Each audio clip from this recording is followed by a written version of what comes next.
To change date in double pin 7012 head unit, open date and time settings. Tap time display.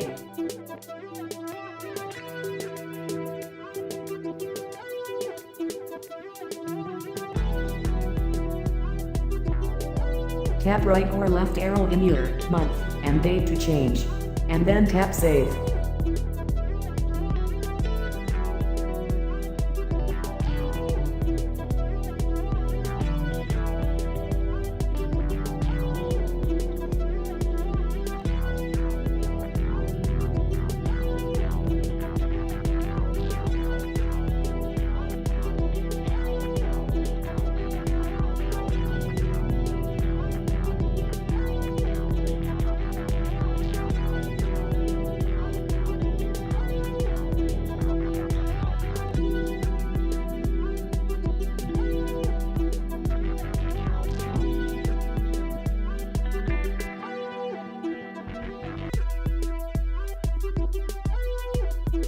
Thanks for watching.